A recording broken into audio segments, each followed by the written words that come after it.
Well, hey there, driven woman entrepreneur. Welcome back. This is Diane Wingert, and my guest today is Tara Newman.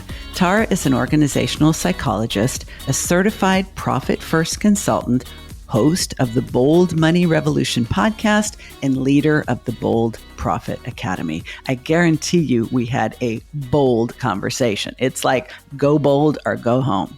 Tara is exactly the kind of woman that I want in my inner circle at this point in my business and life, because she knows firsthand that just being an expert, serving with purpose, and working your ass off does not necessarily add up to a profitable business if you're a woman. And she is on a bold mission to change that. Here's a couple of facts that Tara shared with me during our conversation that should help you recognize this episode is not only a potential game changer for you in your business, it is one to share with another female business owner. Are you ready? 88% of female business owners make less than $100,000 in revenue. That is pre-tax. So we are not talking $100,000 in profit. We are talking $100,000 in revenue, and 88% of us are not hitting that mark. We talk about the fact that 51% of women default to their male partners when making financial decisions, but 100% of women feel comfortable making decisions about charitable giving by themselves. No wonder so many women have a business that operates more like a charity. Wah, wah.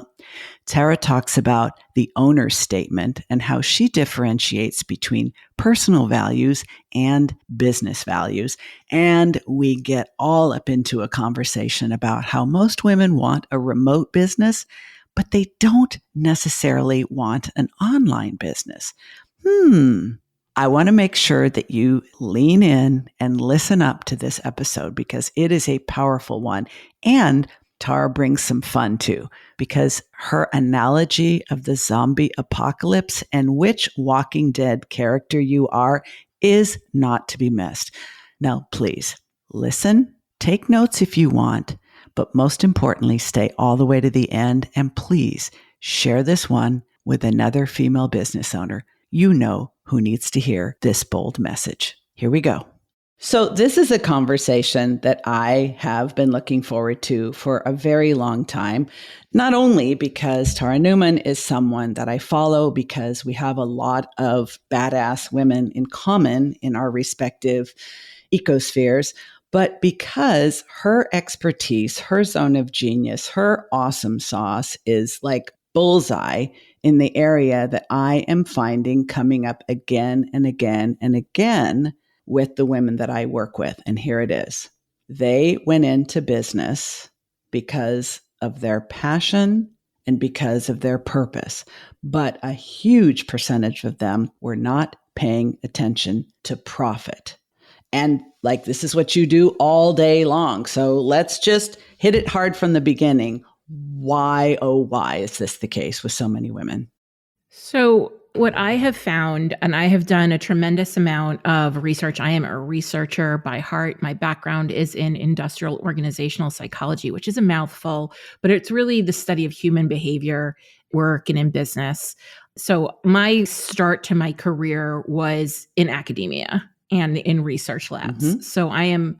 And my favorite book growing up as a kid was Harriet the Spy with her little marble notebook where she would like observe everybody and like write it down, and she was the spy, right? So that's me. And so I've done a tremendous amount of observation over the last 8 years that I've been working very specifically with female experts running service-based businesses. And even I had made a tremendous amount of assumptions about them starting out. And what I've come to realize is that women start businesses out of necessity.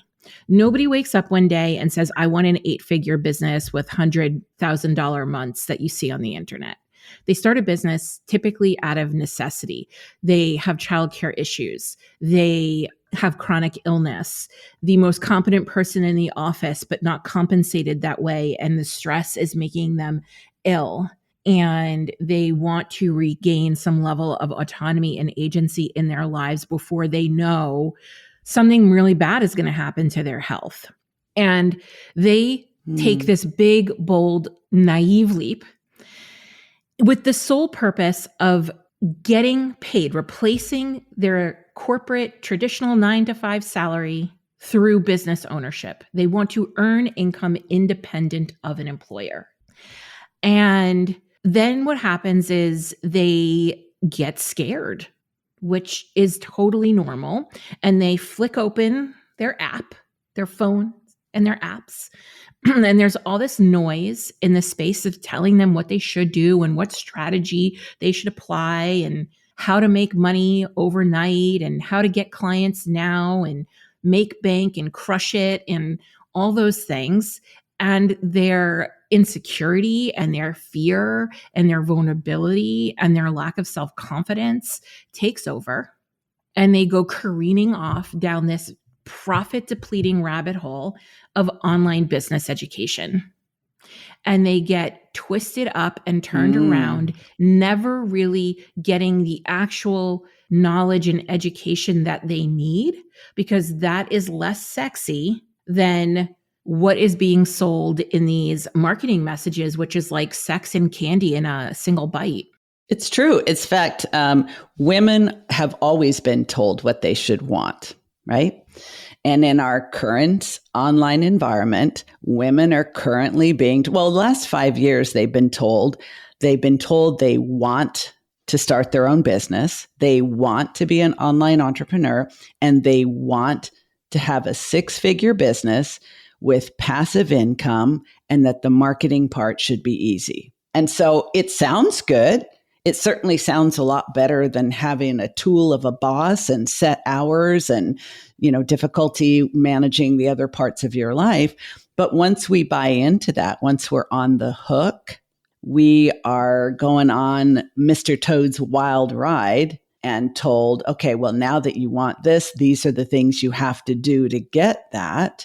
Never hearing for 1 minute that actually all the people who believed these messages and bought into programs and courses from the people selling them, only 3% of their customers get these results. And usually because they started off with an unfair advantage that is not disclosed. Would you agree?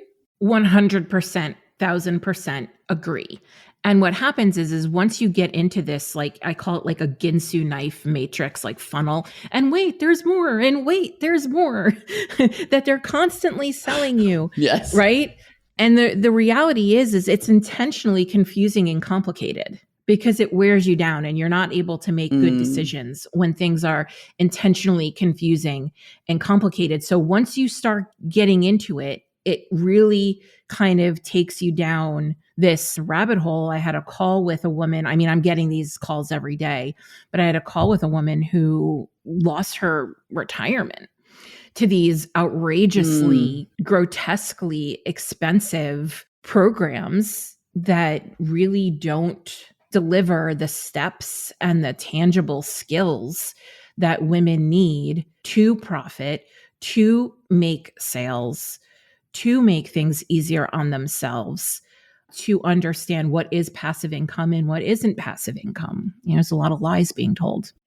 The online business model is interesting because it's billed as accessible. It's billed as, get started with no money.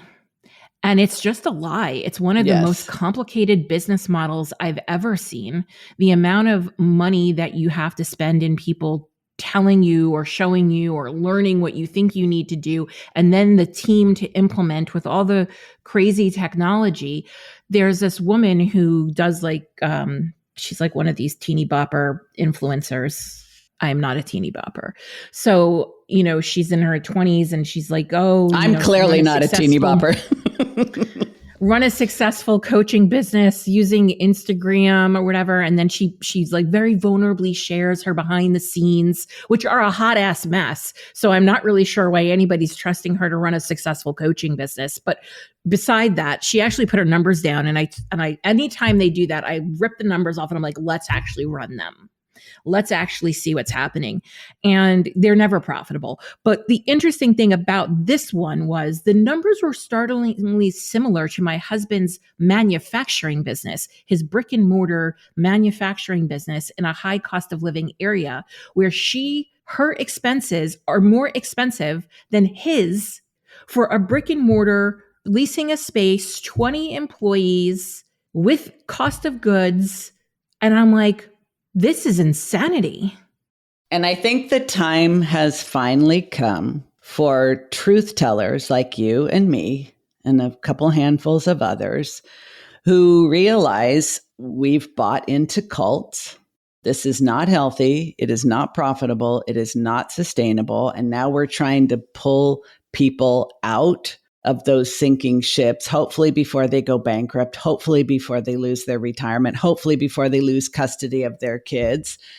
But what it comes down to is, business in and of itself is not sexy. Hashtag sorry, not sorry. Like, I think there are people who are really drawn to being in business for themselves. I believe I am. I believe you are.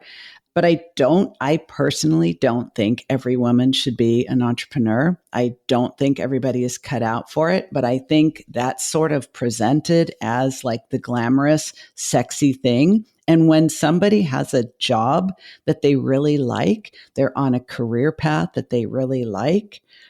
I work with a lot of the same people you do. They were successful in corporate. They were successful in nonprofit. They were successful in academia. And they assume they're going to be successful in solopreneurship as a thought leader.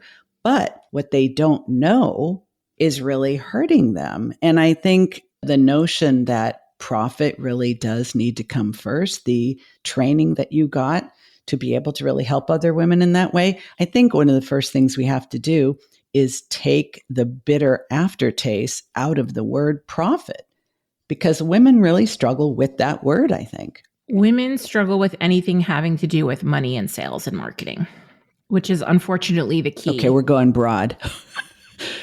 But it's absolutely true. And it's also... Which is unfortunately the key. Yes. Well, fortunately or unfortunately, because I think unfortunately, it means they get hooked. I've been hooked. Plenty of other people have been hooked and reeled in and flopping around, gasping for air in the boat. But it's what we don't understand about money. It's what we don't understand about our relationship with money. It's what we don't understand about how money works and how it can work for us. You're never going to have passive income. You're never going to reach whatever mysterious benchmark because you really won't honestly know how to get there. Yeah. And I start these conversations and I say, not our fault. Not our fault. We were not given the language for money as women. We were not in rooms where they were talking about money or business or sales or, how to be visible and promote yourself and all that, and ask for money in exchange for your value and your service. And when I look at some of the data points, some of these are wildly interesting. For example, there's a UBS survey that showed 51% of married women default financial decisions, all the financial decisions to their partners. However, 100% of them are involved in decisions around charitable giving. And as somebody who considers human behavior, I have a hot take, and it is a hot take. Obviously, I haven't spoken to these women, right? But then you come into and start a business where you have to be making financial decisions. And we see women prioritizing giving all their money away for impact, for learning, for whatever. And it's like they can't hold on to their money. They can't actually profit because they've never been taught to profit. They've only been taught to be charitable and give their money away. Okay, I got to pause you for a second. I want to make sure I'm understanding this on a deep level. Are you saying, Tara, that women, air quoting here, investing in their business by hiring people and buying information products and taking courses is a form of giving all their money away, akin to charity, because they don't feel comfortable actually letting it accumulate in their account? Nuanced. It depends, because we do know that we need to be investing in ourselves. I invest a tremendous amount of money in myself, not my business, in my own skills and tangible abilities and competencies. And that's important. And it comes from a place of I'm building my money-making skill set so that I can profit under any circumstances and any conditions, not from a place of, and I have invested from this place as well. It never goes okay. It's always a loss. But when you invest from a place of lacking confidence, insecurity, thinking that someone has an answer that you don't have, thinking that you're wrong and someone else is right, which is why when I work with people, I'm very clear that we're going to stand shoulder to shoulder. And I'm sure you have this as well. Shoulder to shoulder. They are an expert in what they do, and I am an expert in what I do. And we are equal in having really amazing expertise, just in different areas. So things like I don't question people's offers. Like, you know how to get your clients results. I'm here to show you how to position and sell the offer. I'm here to show you the value that you're not seeing in your offer. I'm here to support you in increasing your prices. But I'm not here to question your knowledge and your expertise and what you know and your ability to get somebody a result. That makes sense. Because your conversations are about value and not about expertise. The expertise is assumed, and that's a place coming to that relationship, like you say, on an even playing field, eye to eye. Where do women usually start, Tara, with figuring this out? Because I find that, not everybody, most people say, I need to make more money. And most business owners of the type that you and I work with say, I need to get more clients. So they're thinking about generating revenue, but they're much less concerned, or it's much less of a consideration or a focus of how am I going to make that transaction profitable? It's sort of like we're constantly pouring into the bucket, the top of the bucket, but we're not necessarily making sure that it's the right amount, or that once it's in there, we're going to get the most out of it. Why do you think that is? Why do you think the focus is just on, I need more clients, I need more clients, I need more clients? Because people are repeating back the marketing messages that they're swimming in. So, which is the big problem, right? This is the brainwashing. So I have a opt-in revenue goal calculator, and I offer these revenue goal calculator assessment sessions. And what we do is we find the biggest bottleneck for people with regard to their achieving their revenue goal. And it always comes back to pricing, to understanding the value of what you offer, both tangibly and intangibly, and seeing yourself as somebody who has that value to offer at a level that will get you paid, make you profitable, and get you paid. And so it really starts there. But if nobody is out there, if you're not able to, and this is where I say you do need to invest in yourself, right? Because they're not seeing this for themselves, but they're also not in programs that help them see these things. So I don't know what to say. Yes. Like, they don't realize that the first step is the first step, because they're so wanting to have quick fixes. They're so in their fear and anxiety and insecurity about, making money, that they're not actually doing the things that will help them make money, which is like the weirdest part about the online marketing soup. I see a lot of women anytime we're dealing with cultural, yes. Say more about that. Well, I think they feel, a lot of women, I need to think right and correct. I need to look right and correct. My offers and everything need to be right and correct. And I'm not the person who's going to decide whether they are right or correct. Someone else is going to do that for me. They're going to give me this permission, this validation, this whatever. And for whatever reason, it's, well, if I can just think right about making money, then I will make money. And that is partially true, but really for me, I say, let's do math before mindset. And my version of that is, let's separate the math from the drama, because whatever is going on in your head about why you can't make money because of your money story or your money archetype or your money blocks or your, the stories that were taught to you when you were a kid about money. And I do not discount mindset because Not like all, you, right? I have a psychology background.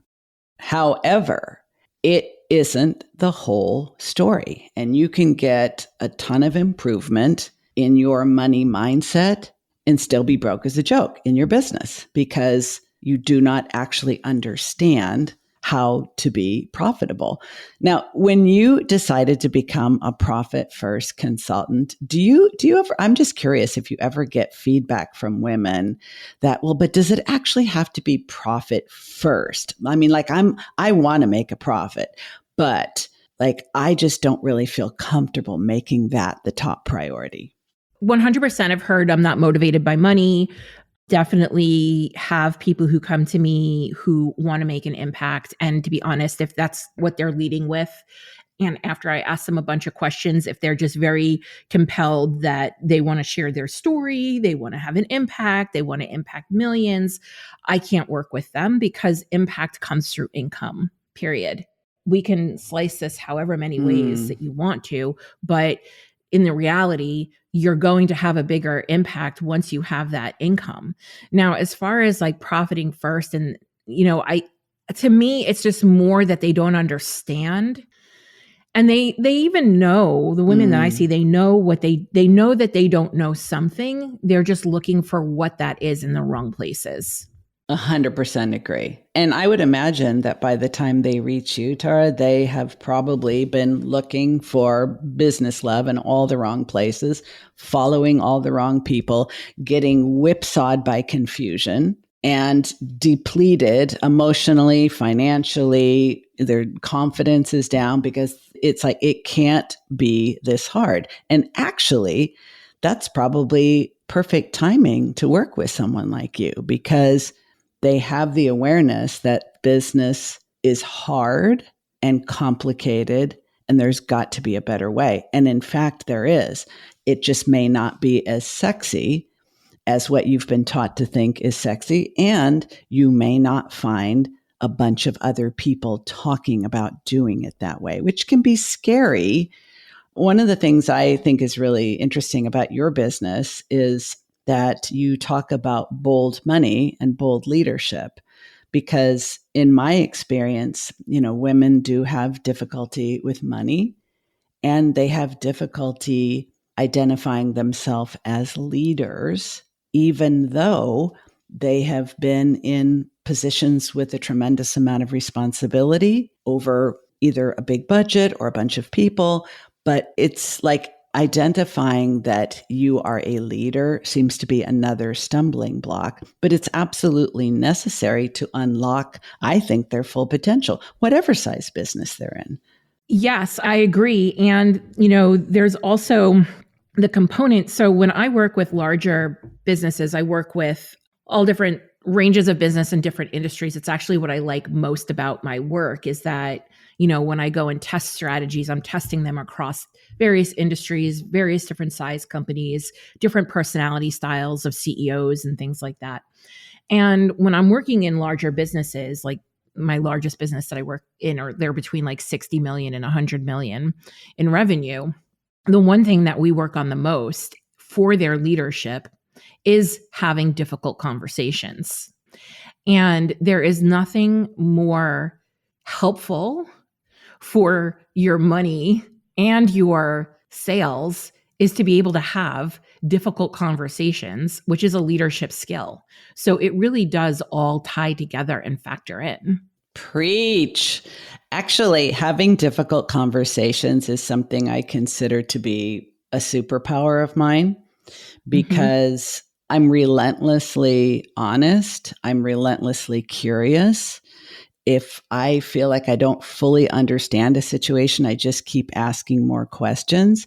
And typically, people find that uncomfortable because they either expect to be able to figure it out quickly and easily, or they are afraid of going too deep and getting to a level where they're out of their range or unprepared. That's when I think things start getting interesting, is when you really start digging in, because I think sooner or later you're going to find what the actual problem is.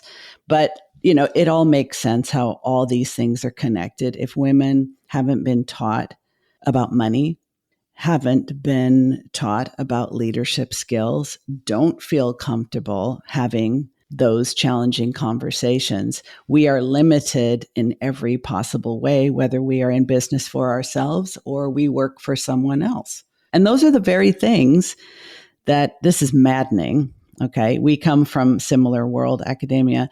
They're the very things that are held against women in terms of promotability, because they're told that they lack these certain leadership skills, but then they're not given the opportunity to develop them. And women who do demonstrate them oftentimes get other negative feedback. Yep. It's a very tight box for women. And I also want to say, like, women are tired. God dang. Women are tired. They're holding a lot.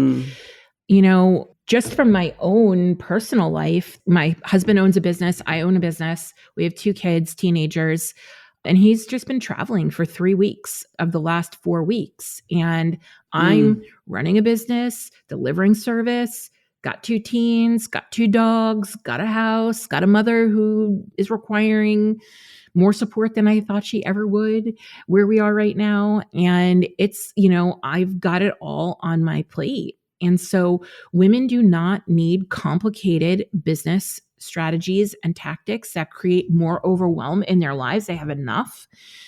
I'm very committed to, I have an owner's statement that says, why I run a business is to create a business that is in service to my health and generates extraordinary wealth for myself and others. And that is what I'm here to do, to help women do, to create businesses that are easy on their energy and get them paid. And the reality is it's far simpler than they have been led to believe, that they want to believe. And the biggest challenge for me is the cognitive dissonance that comes into play when and I'm sure like you too, when we're just speaking the truth. And it's so divergent from the pink, glittery, infantile, cutesy marketing that they're seeing online. Yes. And so it feels jarring to them. Uncomfortable. They obviously. And we have a big problem with discomfort in this country. We don't like to be uncomfortable. Americans, North Americans, all Canadians in there. We can put the Western world in there. We can put UK in there. We like our comfort. We like to not have to be challenged in a way. And women are especially fearful of putting themselves in uncomfortable positions. A lot of that has to do with our own conditioning. But the more that we can become comfortable with doing those uncomfortable things, the quicker it's going to be for us.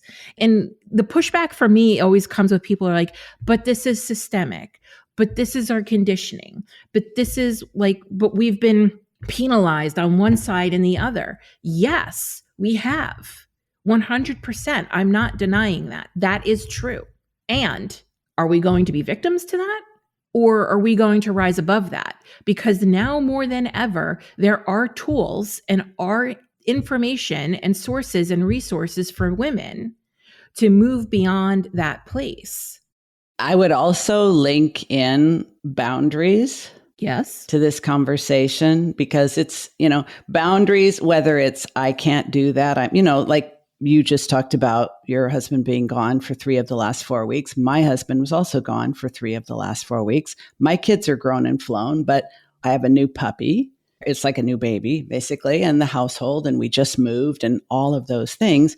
And the other thing here is the disproportionate division of labor in heterosexual households, right? Still, after all these years, whether you have a job, a business, if you have aging parents, if you've got pets, if you've got kids, if you've got a big piece of property you have to manage, whatever it may be, women are still doing the majority of the household labor in addition to whatever paid labor they may be doing. And we've never really, I mean, if you think about, I'm sure you have done this, if you had to absent yourself from your household and your spouse had to literally purchase all of the services that you provide, he couldn't afford it. Total He collapse. absolutely couldn't afford it.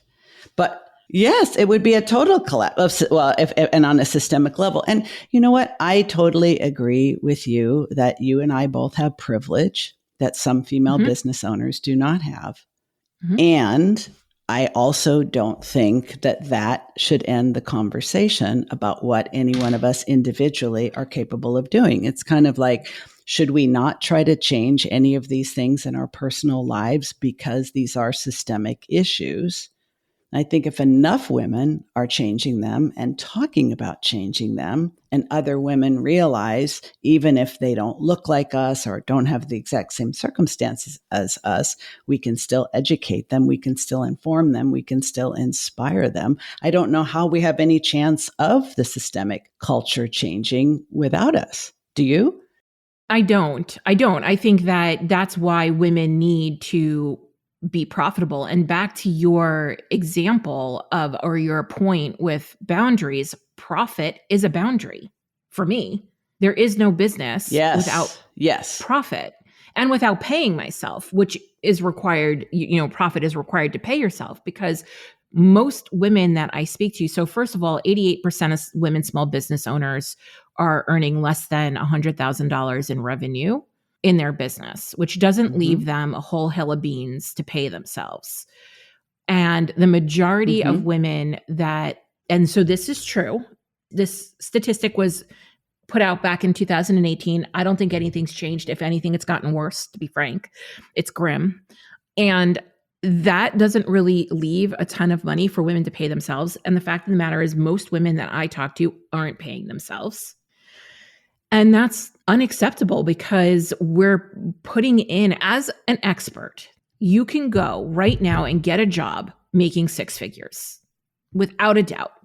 I'm watching people with less experience, certifications over degrees, go and make six figures in the working world. So it's unacceptable to me, fundamentally unacceptable, that women are not paying themselves in their businesses. Period.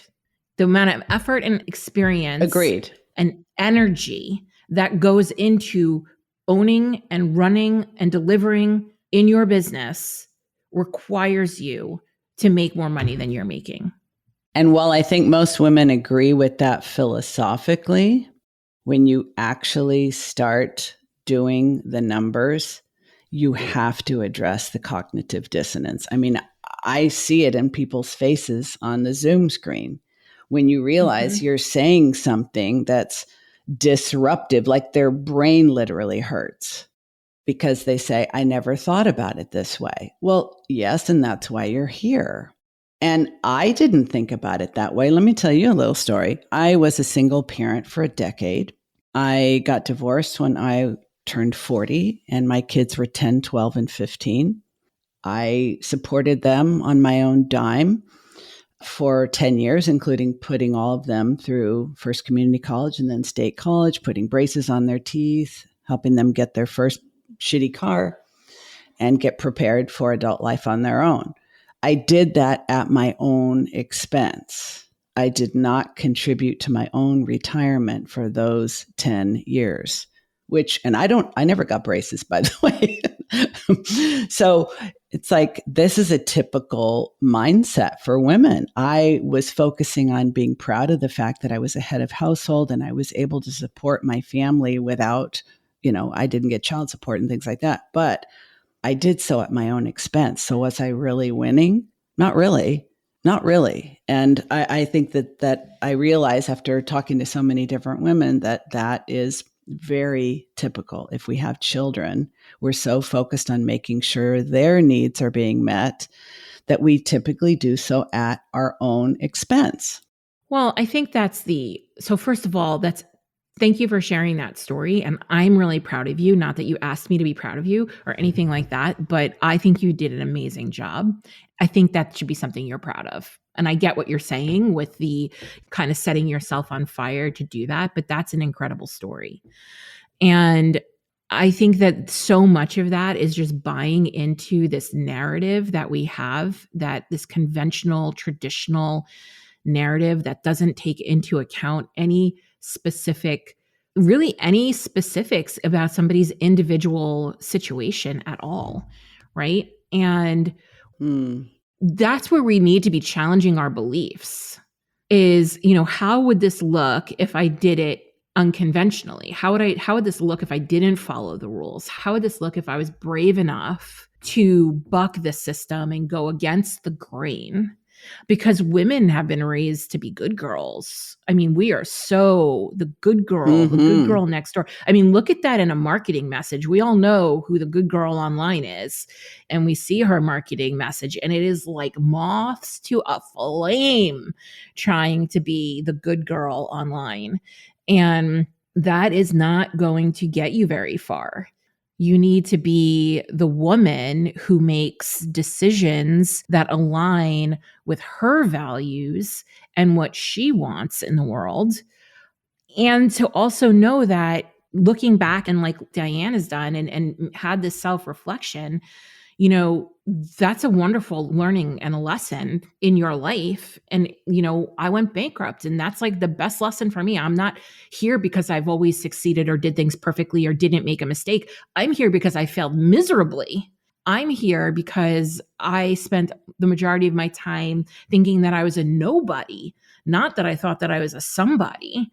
And that is such a painful thing to overcome in business as well. Just this belief that we have to be the good girl and perfect and to do it all right and to never mess up or lose money or any of those things. But I make money. I am a wealthy woman because of the mistakes I've made, not because of the safety of not making mistakes. I love this so much. And do you think, Tara, that it was necessary for you to make those mistakes, to experience those failures and learn from them, to have the bold message that you have now? Because I love that you feature the word bold in so many of the things that you do, because it's truth in advertising. They know that what they see is what they're going to get. And I think just proclaiming and embracing your boldness in a way is telling women, yeah, you kind of have to distance yourself from this notion of being like sweet and passive and demure and likable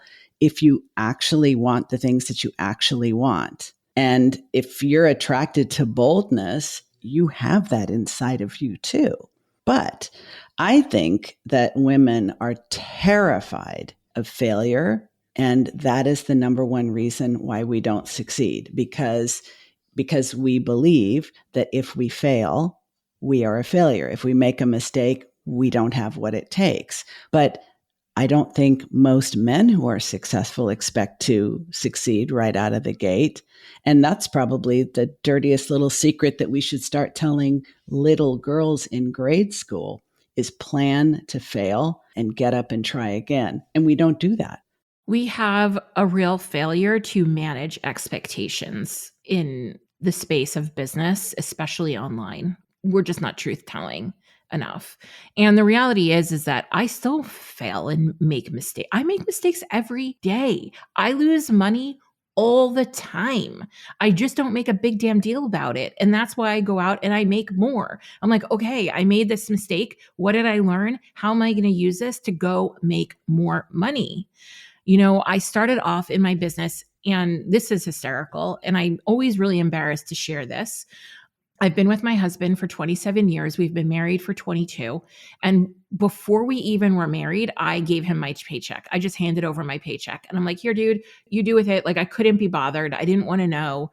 So much of that had to do with the very real stories that I had about how I managed money as a young teen.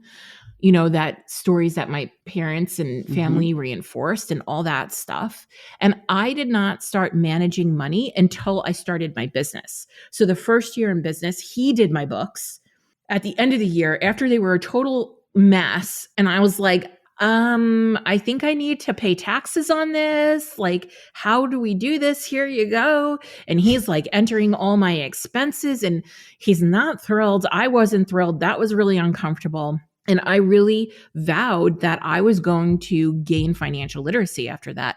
And the only thing that I did, because I didn't even know what financial literacy was, I didn't know what that meant. I wasn't all of a sudden going to really start like paying the bills in our house, because that was something that, we had always combined our money. By the way, if you don't trust your spouse with money, or you think there is financial abuse, please don't combine your money just because I combine my money with my partner. I just always like to just put that caveat out there. Thank you. But we have our money combined, and I do trust him, and he does a fine job with it. And I just was like, okay, I'm just going to gain financial literacy. And anytime there was money or finances involved, instead of shrinking and turning away and hiding and avoiding it, I just leaned in. That was how I started. And then what I found out was that I have a real gift for all things money, creating opportunity, creating something where there was nothing, creating money, going and making more money, understanding the value of things, understanding how to position the value of the thing, understanding how money works and how to take the money I'm already making and go make more money with that money, but without having to work for the money, right? True passive income. And so when I first started my business, my first goal, like everybody else's, is this $100,000. I'm going to make $100,000 in revenue. But what I didn't know at the time, embarrassingly enough, but also there are some people on this podcast that are going to hear this for the first time as well. $100,000 in revenue is not $100,000 in paying yourself. There is a very big difference between that. There are things that need to happen with the $100,000 in revenue in your business so that you can pay yourself. So then my next goal was, okay, I want to pay myself $100,000. And then I wanted to pay my team $100,000, because that was going to mean that I was really supported in my business and that I was creating jobs, which I love to do, creating opportunities for others. So my owner's statement is that I create wealth for myself and others. It's, if you take the and others out of my owner's statement, it doesn't have any meaning to me. That is my impact, but I can only do that because I've created wealth for myself first, oxygen mask on, right? Which is what Diane was saying, was that she wasn't putting her oxygen mask on first. And so then it became, all right, so I've gotten to $100,000 in revenue. I pay myself $100,000 plus in pay. I pay my team $100,000. Well, now I want to invest $100,000 into my retirement and into my wealth creation in a year. And I had no idea how I was going to do that. I knew that I wanted to do it on my own and I wanted to learn, and I didn't want to hire an advisor who I may or may not trust, who was going to charge me large fees and all that stuff. So I went and I spent years learning about financial planning and investing. And then I invested my money, and I have made so many mistakes along the way. There were these stupid, shitty rockets that I bought that, like, I read a headline and it was like, rockets, like a rocket company. I'm like, they read a headline, these rockets are going to be amazing and they have the best leadership team. And I'm like, oh, I like their leadership team. This sounds like a wonderful idea. And the rockets crashed and burned. Right. So I bought Peloton because I love Peloton. And there's this whole theory in investing to buy. I love Peloton. And I lost like 80% of my money investing in Peloton because I was emotionally involved in it. So like I learned all this stuff about investing and like what to invest in and how to invest, not because I made all this money, but because I lost all this money. And failure is a teacher that unless you make the mistake of thinking, I failed, therefore I'm a failure, therefore I shouldn't do this anymore, you thought, this is not the outcome I wanted. What do I need to do next time to course correct so I can make that money back and then some? You know, something I'm wondering is that one of the assumptions that I made about you, Tara, is that you grew up with entrepreneurial parents and you're married to an entrepreneur. And so my biased thinking is, oh, so that must be an advantage, right? That must mean that her learning curve is not as steep as the rest of ours. And it's so refreshing to hear you talk about all these ways that you screwed up and how much you learned from that. Because I think it's one of the other things, going back to your statement about how women want to be the good girl and we want to just be told what to do. And we don't think we do, but we actually do. And it's why we get brainwashed easily, I think, because when someone tells us it's easy, it's fast, it's fun, anyone can do it, and you're going to be rolling in the cheddar, we're like, sign me up, here's my card.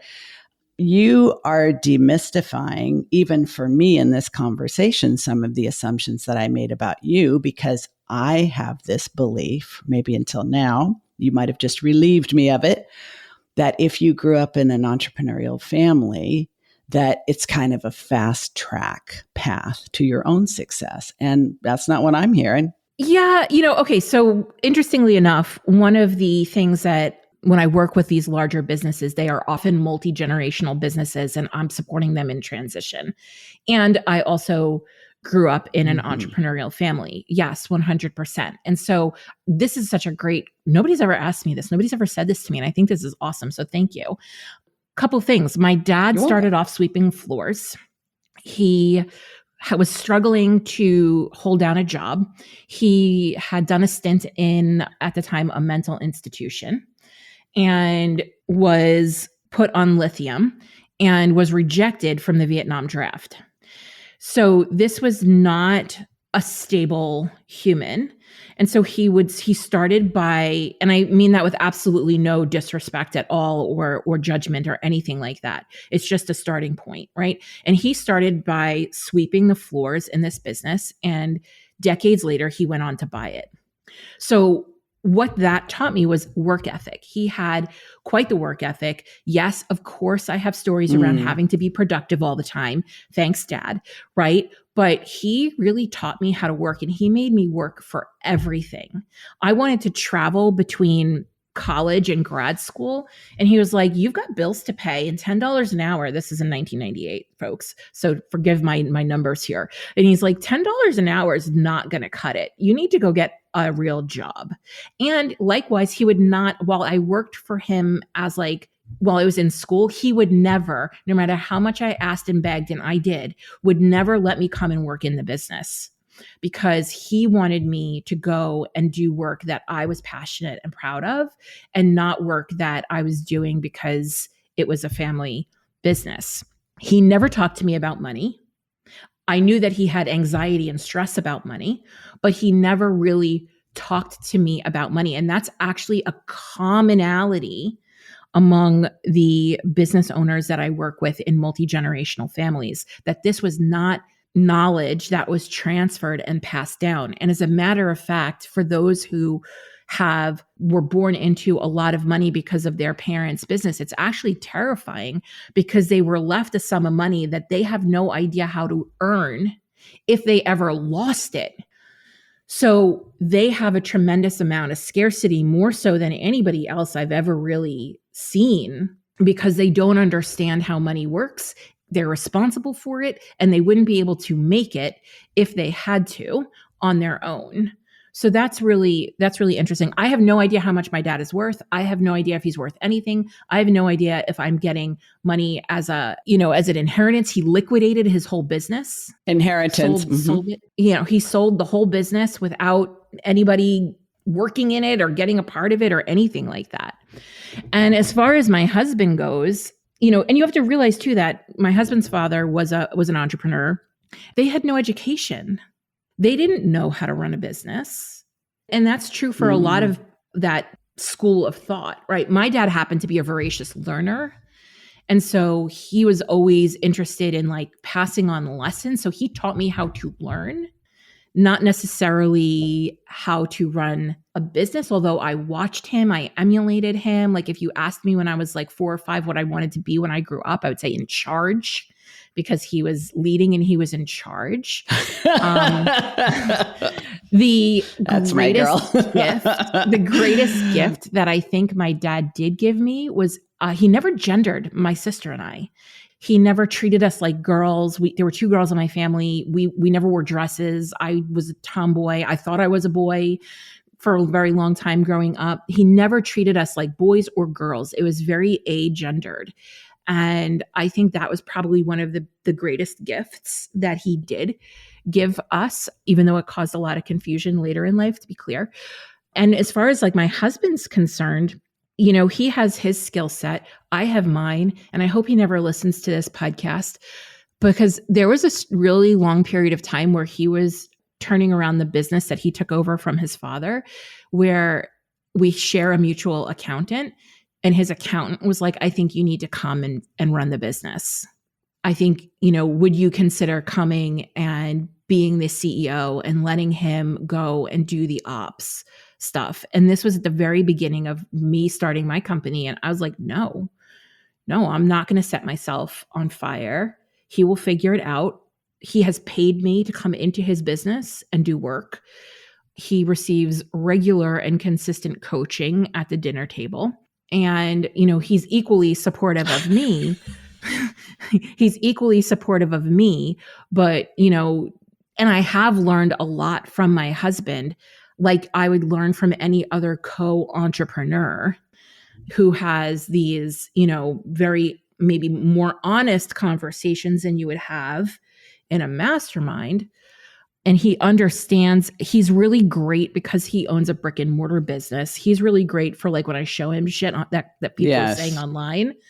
And I'm like, what do you think of this? And he's like, I think it's a cult. And I'm like, what do you think of this? He's like, it sounds like an MLM. And I'm like, so he's really good for like sense checking me with that stuff. But, you know, we equally learn from each other. And the two of us learn 100%. We've both made serious mistakes together and separately. I think one of the things that stands out most for me about you, Tara, is that you don't personalize the fact that you may struggle. You don't personalize the fact that you may fuck up. You don't personalize the fact that you may fail. It's just part of the game. And in that respect, it's like you're not only thinking like an entrepreneur, but you're thinking the way men have been taught to think ever since they were little boys. And you should be leading women. I'm really grateful that you are, and that you are leading women in the area of transforming their relationship with money, because what they don't know is very much hurting them and holding them back. And all of this stuff is intergenerational, and many of us have daughters and nieces and female friends of the family. My last question for you is, do you think any woman can be a business owner? Can, not that, whether they should, but do you think any woman can be a successful business owner? I love that question. And here's what I want everybody listening to this podcast to consider. Think of this as the zombie apocalypse.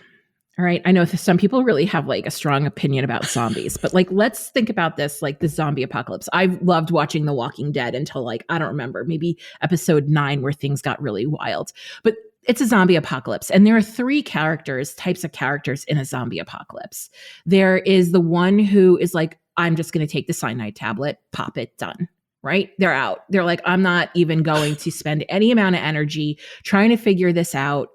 This is hard and exhausting, and I've said my piece with life, and I'm good with it, right? Cyanide tablet. Peace out. Then, peace out, yeah. Right? And then there are the ones who are like, I'm going to get ahead by stepping on everybody else. I'm going to steal resources, and I'm going to be in scarcity, and I'm going to do shitty things, and I'm going to manipulate and cajole and convince and persuade and just be not a great. I'm going to be a fucking sociopath.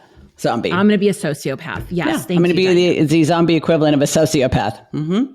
Yeah. Right. And then you have the person who is like, I'm going to figure it out, and I'm going to be in alignment with my integrity and my values. And when I get to the end of this thing, I'm going to be a leader in the new society.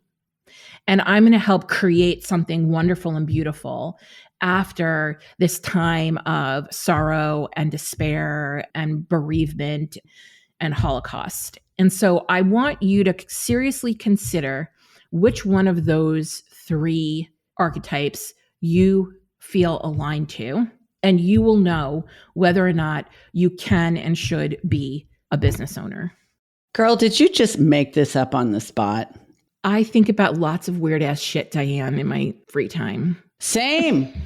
No, same. In fact, while you were saying it, I think we definitely have a little bit of a hive mind thing going on here. But what you were just sharing about the 3 different types of approaches in the zombie apocalypse, as soon as you started explaining it, it reminded me of a story that I tell when I was a coach on a Spartan race.